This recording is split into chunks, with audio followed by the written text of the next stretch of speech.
let's start with a team though that I thought played really well in the Champions League and is actually, I think, on a really good track at the moment.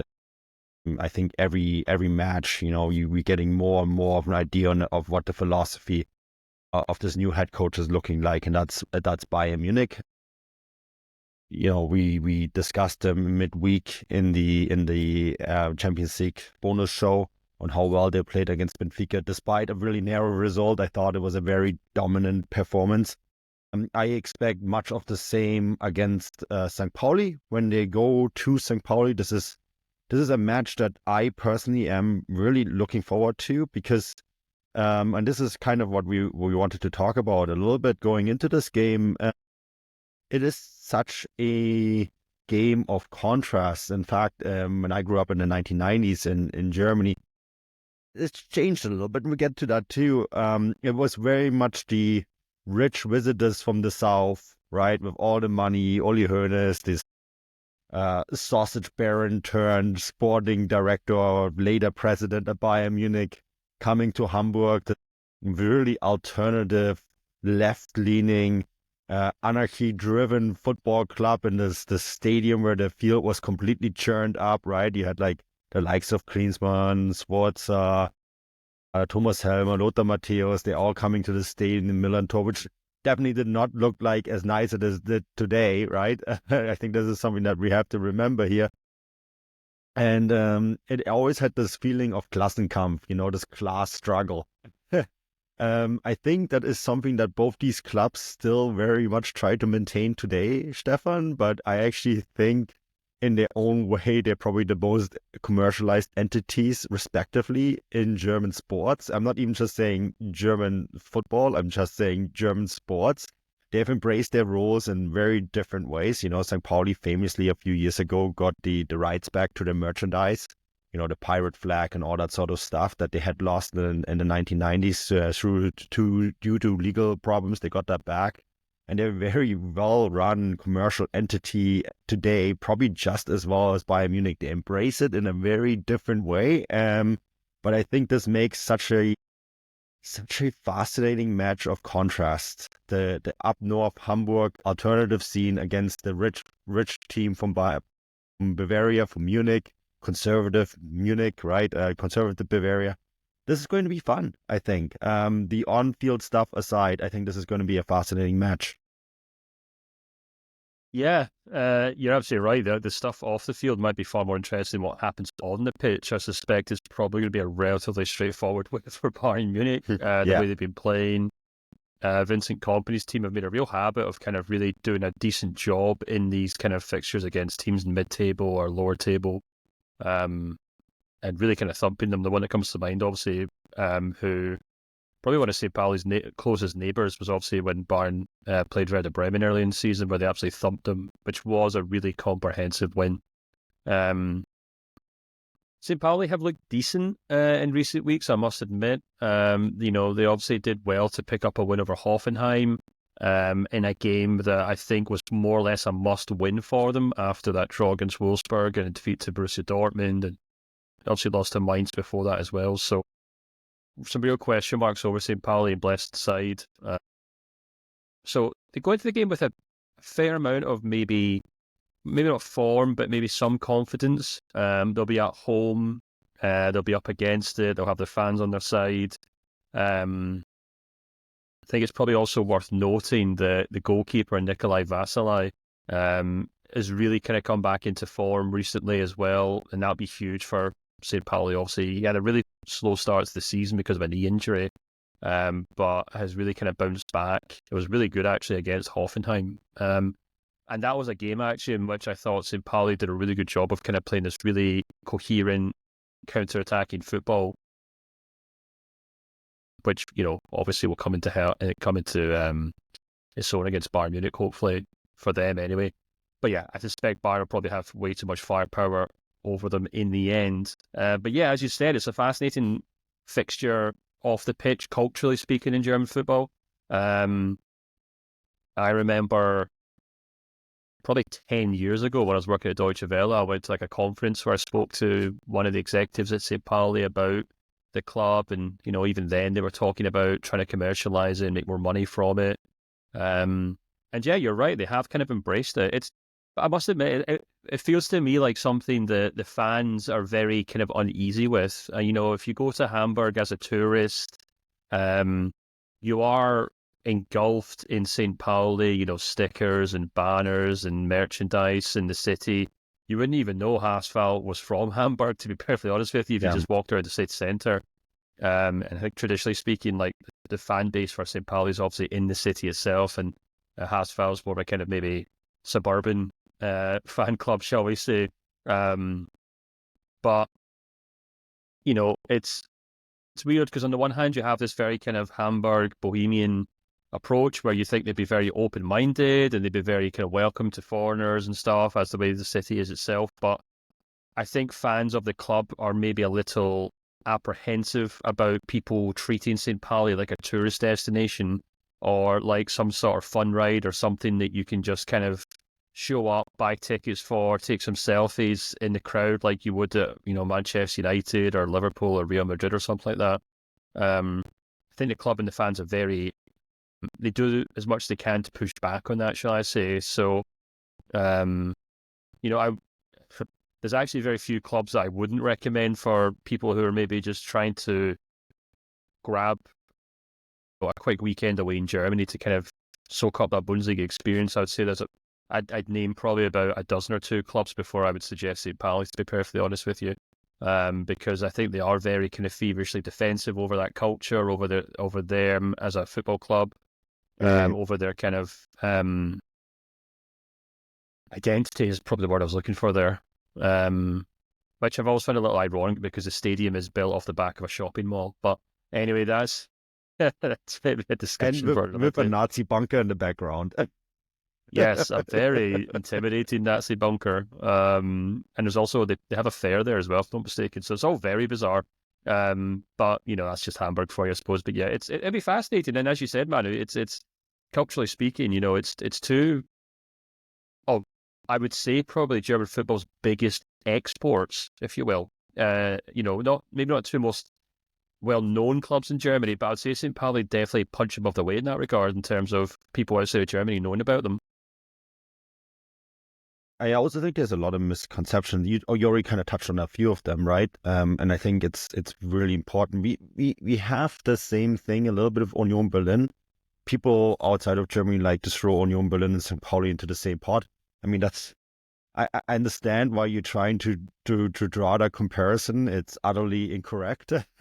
But one thing that I think is kind of accurate is what you describe as a foreigner going there and like, oh, let's go have a good time and go to the St. Pauli match. I mean, Union Berlin is kind of the same way. I'm not saying that these clubs are not welcoming. I think they are. But they also will very quickly point out to you that, hey, maybe if you're coming to this club, don't just come here as a tourist, right? Like we have very strong mindsets around these clubs. The mindsets are different with Union and St. Pauli. Union are Boer politics. They don't want to have anything to do with it. St. Pauli embrace it. They embrace a certain type of politics, that can be your cup of tea or not. But I think if you go to one of these two clubs, you have to understand that you have to, either you are there to fully embrace that, or, well, for lack of better terms, get the F out of here. Like, and so I think that's really interesting. And I mean, we saw a really good example of this misconception already, like very recently with Celtic and St. Pauli, right? Two teams that traditionally thought were very close. And Celtic's left-leaning politics, pro-Palestine politics, and that didn't necessarily meet with what St. Pauli's belief sets are, right? Because we try to think like, oh, here's left-leaning politics, and this is how left-leaning politics are in my country. So here's this left-leaning club in Germany, so let's go there. And they don't understand that left-leaning politics in Germany probably are the most different to any other left-leaning politics in any other country for various different historical reasons. And I thought that was really, I don't want to get into whether Celtic were right or St. Pauli were right. I just thought it was so interesting how it really manifested how different St. Pauli are from some of these other clubs, right? And it's also really interesting how that left-leaning kind of symbolism doesn't really stop them from being commercialized at the same time, right? I mean, this is maybe also a part of German history that social democrats in Germany are still pro-business. You know, like, um, but it's only pro-business if it still delivers their message. You know, this is what the Germans call Werte. Werte is, how do you translate that? Like, belief. It's a set of beliefs, right? So we're willing to sell you our goods and do business with you as long as you are in agreement with our set of beliefs, and we're going to be able to sort of, well, maybe fit them so it still works for us. But, you know, at the same time, I think the Celtic thing was really interesting because here, St. Pauli said, like, look, no, this is not something that we agree with. And if that's no longer something we can be in common agreement with, then, well, sorry, that's it. You know, we're no longer going to be having this partnership with you, or we're not going to sign this letter that you want us to sign. And I think that really sums up really well how different their belief system is. And there's another anecdote in the early 2000s. St. Pauli almost went bankrupt, and then Bayern Munich came up, right, and played a friendly match there, and donated all the money to St. Pauli to essentially keep the club alive. So, you know, even though there is this almost clash of norms between this really rich team from Munich, Bavarian conservatism, versus St. Pauli alternative, left-leaning politics from up north with the seafaring thing and all that kind of stuff. They still found common ground there, and I thought that's really interesting, and is maybe so very different than from, you know, a club that would have a similar belief system in another country. Yeah, absolutely. I mean, the Celtic thing was really interesting, and it's a perfect example, as you said, of them kind of following their own way, rather than just being part of a larger kind of international movement. I remember a lot of the kind of news here in the UK kind of covering it. We're a little baffled as to that, but that's only for people who really don't understand how German society works. Obviously, you know, as a nation, it's obviously very pro-Israel for many reasons, but, you know, we don't have to go into why that's the case. And Germans obviously feel very passionate about that. And for a club like St. Pauli, it's just a no-brainer. But you're right, and that's a good example of how they do kind of go their own way. They're not going to go with the flow. Of course, that's not to say that they're not open-minded or that they're not open to international. I mean, we work with a guy who I think is from Brazil, if I'm not mistaken, who moved to Hamburg, and he is St. Pauli through and through. And if you speak to him, he moved to Hamburg because of St. Pauli. Yeah, well, there we go. But he has a season ticket. He sings all the ultra songs, and, you know, he adores it. So it's not as if it's some sort of nationalistic or anything like that. It's quite the opposite, obviously. But it's just important to note that. I also feel obliged to point out that Matt Ford wrote a fantastic newsletter recently on St. Pauli, in terms of looking at how they are trying to modernize themselves as a football club, and he talks a lot about the way that they're basically, which I think the best way to explain this, a lot of German football clubs obviously kind of create these kind of parent clubs that own the football club, and people could invest and buy shares in the parent club. So it's basically a way for clubs to sell shares the way that clubs around Europe do so, without selling the ownership of the football club itself. If I'm not mistaken, St. Pauli, in the process of doing this, they were basically trying to do a kind of a share, not intake, it's the opposite of a share intake. But they're basically trying to look, obviously, to raise funds to buy the stadium, if I'm not mistaken. And I think they're also maybe looking, I'm just scanning Matt's article because I knew there was a figure that I was trying to find how much they were looking to raise. Because there's 50 million euros of debt that still needs to be paid off from the pandemic. And, you know, the club wants to be very specific about, it's also 50 million euros that they still have to pay off for renovations for the stadium, of course, as well.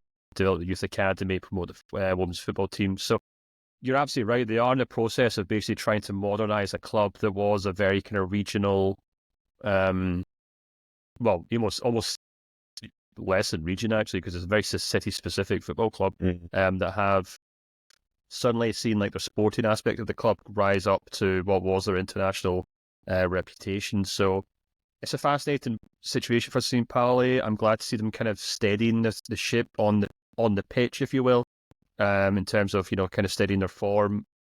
don't expect them to pick up much against Bayern Munich this weekend.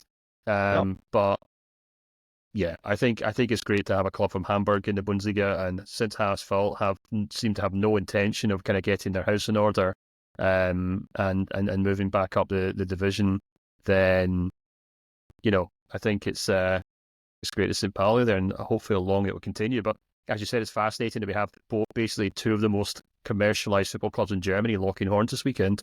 Yeah, I mean, it's a true globalism against localism, which is like a term that combines local and global. And I think St. Pauli are definitely the local here. So yeah, it's gonna be great. And I mean, there is stories of St. Pauli narrowly beating Bayern, and on that rough pitch at the Milan tour. I don't expect that. I think Bayern have been just too good in recent weeks. I think they're going to win this game, but you never know. It's football. It's football, and everything can happen.